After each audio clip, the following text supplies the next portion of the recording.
berbicara tentang hijrah, dan hijrah sebuah kata yang sangat viral ya pada hari-hari ini.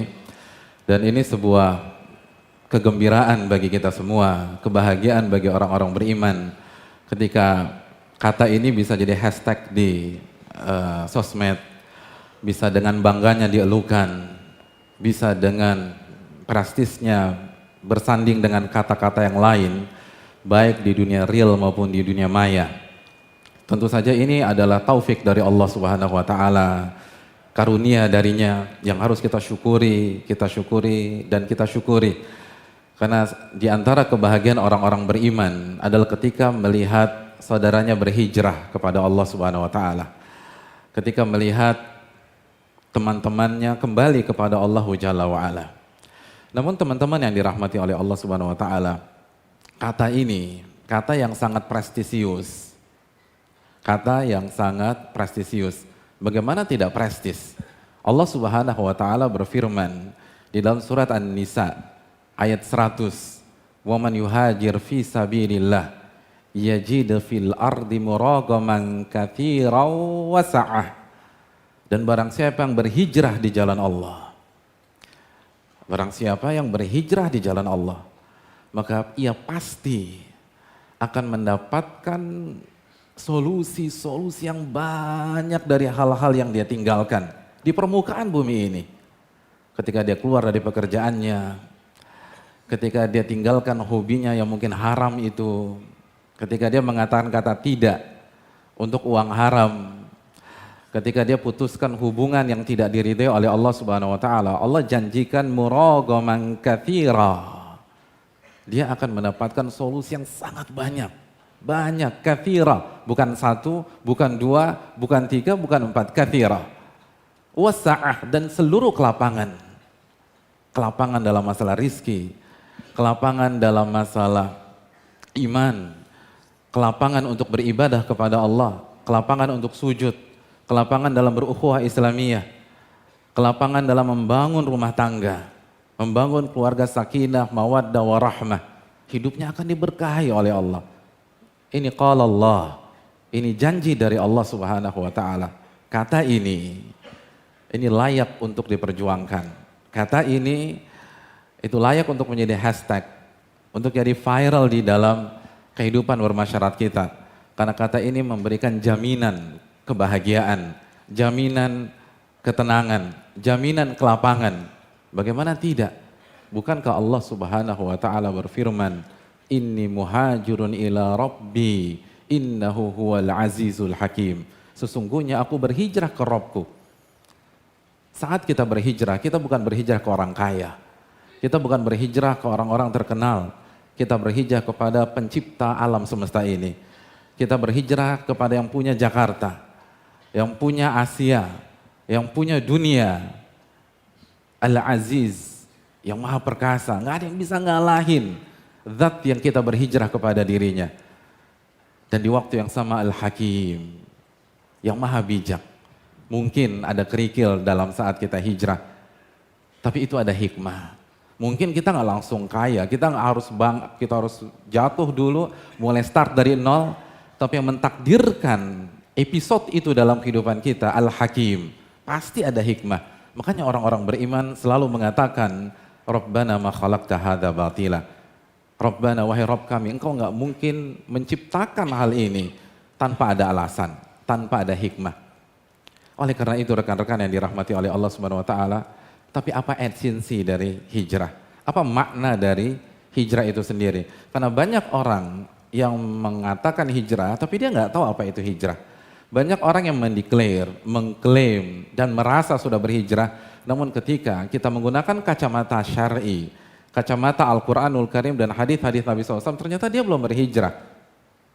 Hijrah dijelaskan oleh para ulama secara etimologi berarti atarku, meninggalkan.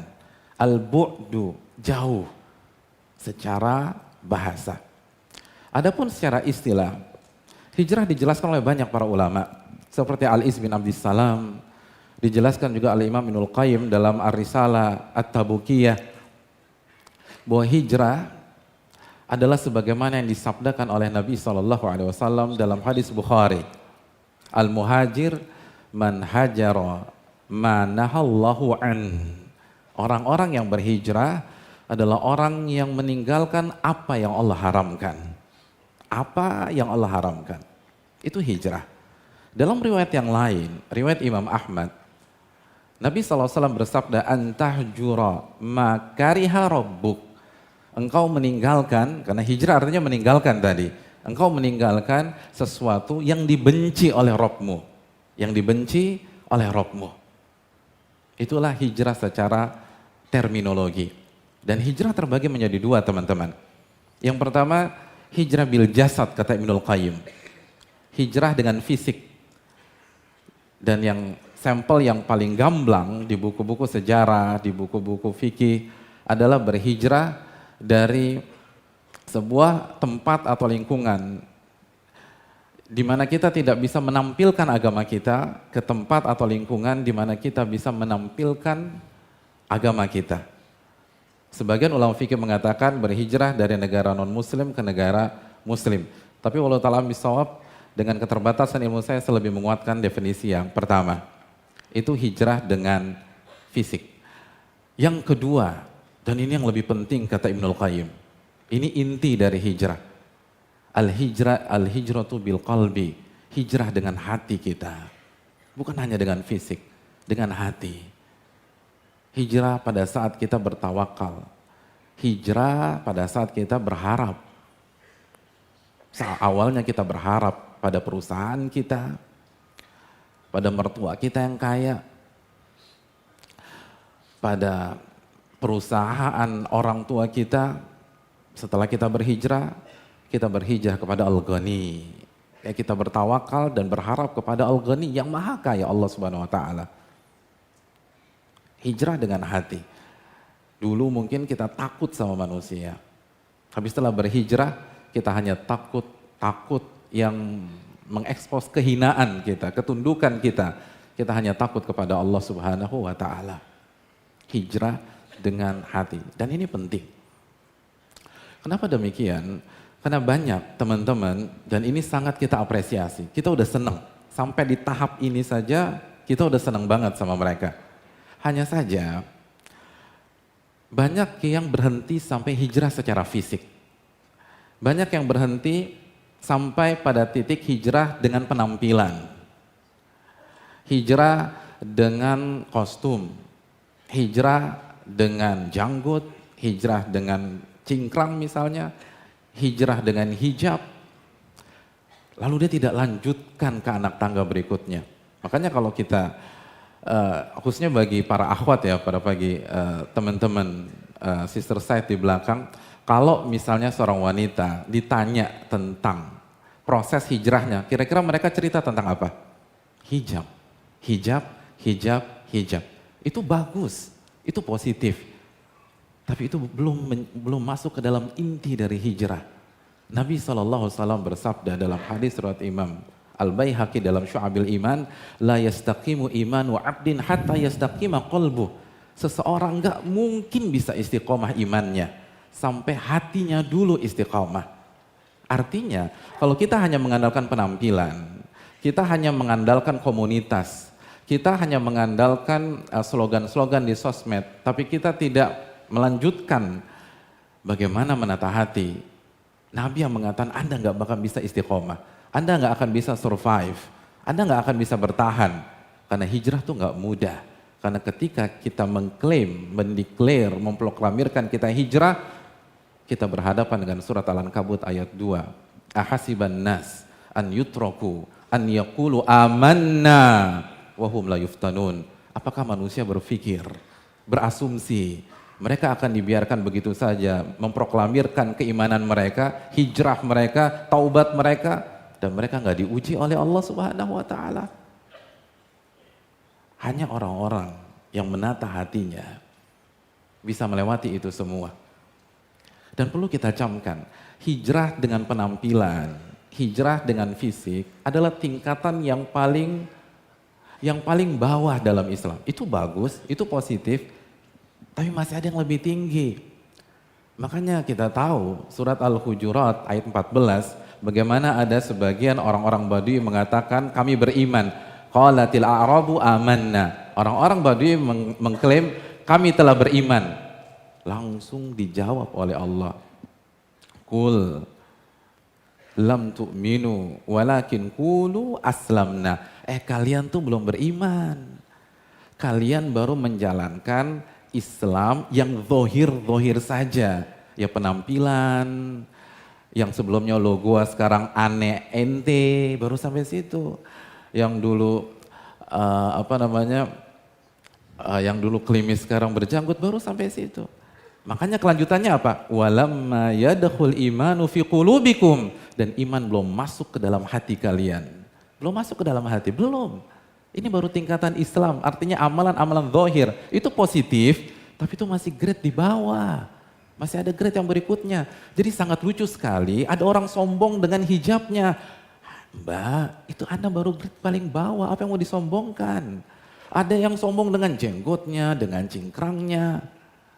Apa yang mau sekali lagi nggak pantas, itu bagus, tapi Anda baru di grade yang paling bawah. Anda belum naik, Allah yang mengatakan iman belum masuk ke dalam hati kalian.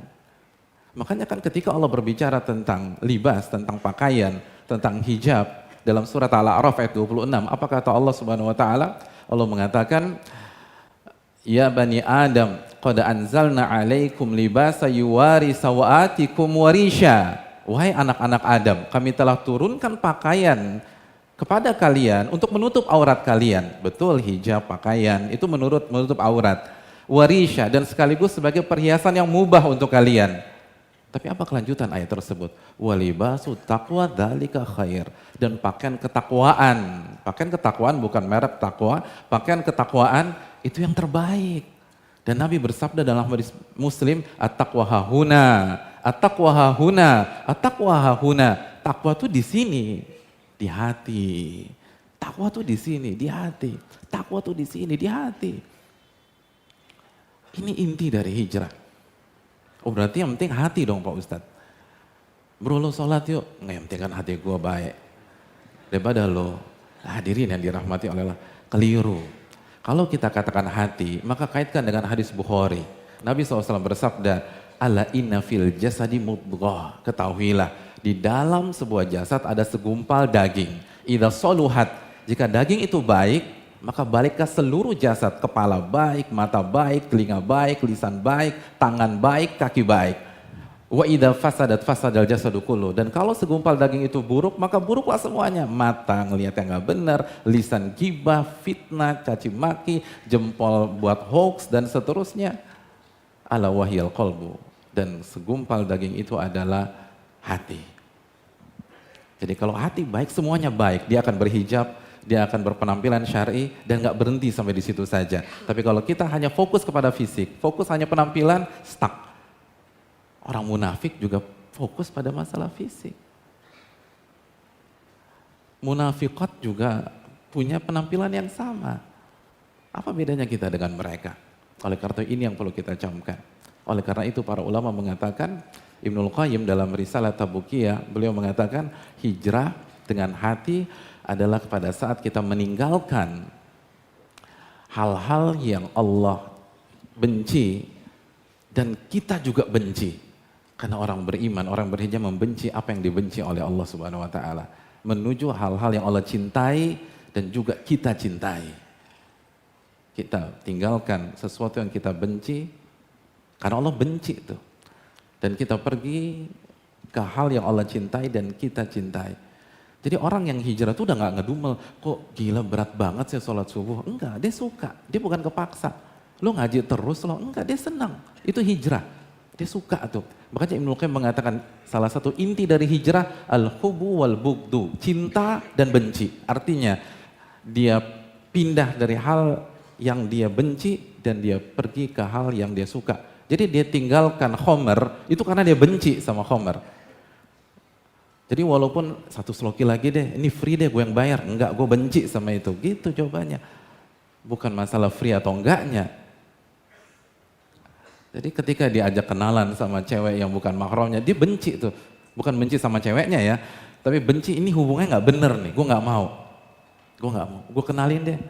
gue buatin candlelight dinner, gue IO-nya, enggak, gue benci sama ini. Jadi itu orang hijrah. Inti dari hijrah itu cinta dan benci. Itu Van.